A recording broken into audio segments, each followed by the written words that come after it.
putting this to Dr. James, with respect to the separation of powers in participatory governance, how do you see the role of women in this area? Well, for a moment I wondered whether you were asking a question that we did not focus on, but you brought women into it. To my mind, there is no distinction to be made between men and women where participation in government is concerned.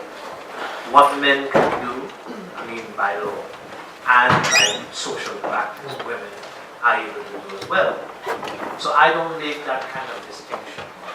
When I think of participatory government, I'm thinking of the people in their various communities being able to constrain executive action.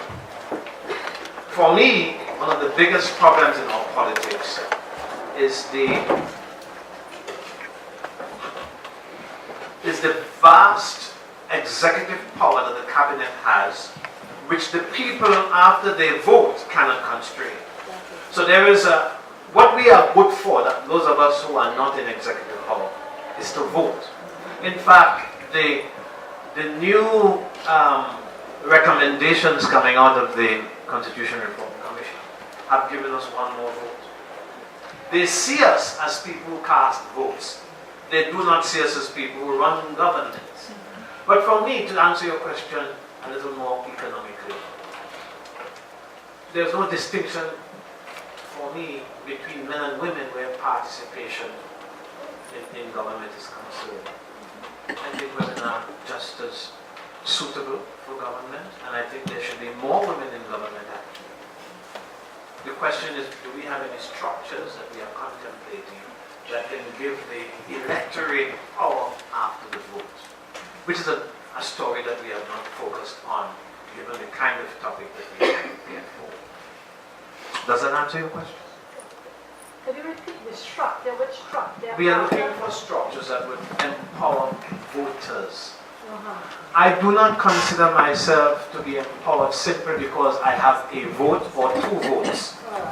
I want to be part of government after I have voted. The structures we have in government are the upper house and the lower house, the cabinet, right? And I don't want to get into the specifics of that, but after years and years of operating that system, people still feel that they're outside of it, and they think that there's a runaway thing going on in the cabinet, and of course corruption, uncheckable corruption occurs. So the question is, where is my view represented in the governance decisions after I've voted? Seems to me the best place for that to happen is in the Senate. And you have to expand the Senate in a way that represents communities and so on. And you have to have hearings, as occurs in other jurisdictions, that give people real power to turn back the executive. And to, in fact, argue or push an agenda that the executive is not pushing.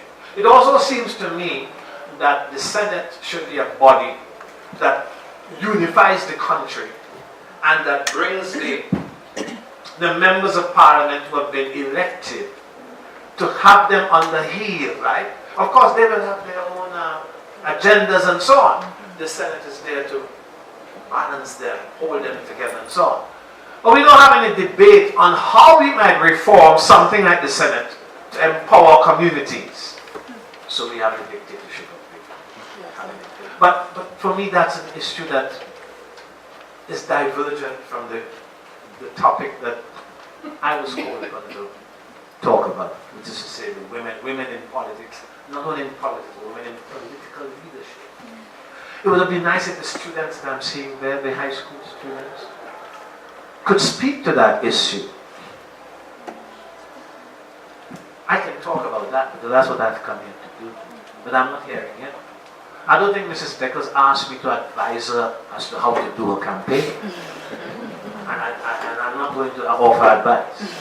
My advice will be gratuitous. Yes? But I can talk generally about women in politics in Trinidad and Tobago. And you know, what are the prospects? What are the current conditions? Do current conditions favor female participation?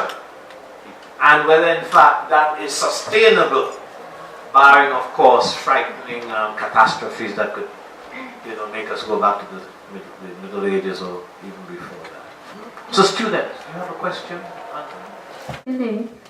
The question that I have is to what extent has women's political leadership, national gender policies, transformational leadership and electoral quota systems have been able to advance the democratic governance, women's rights and equal gender issues in the Caribbean?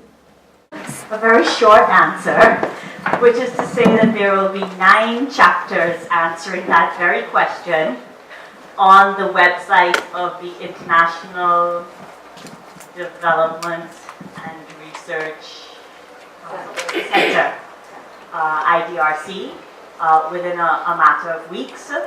It's a long question, but what she basically asked, what the project was doing was looking at these 4 strategies and assessing the extent to which they have been able to actually produce not just greater numbers, advancing the numbers of women, but advancing the kind of power that leads to transformations of the way that the system functions. If I had to give an extremely simplistic, single answer, not representing about 100,000 words of research material, I would say that it's a combination of empowering individuals to transform the structures that they're in and transforming and being aware of how those structures provide resistances. So the thing about real change is it's incremental.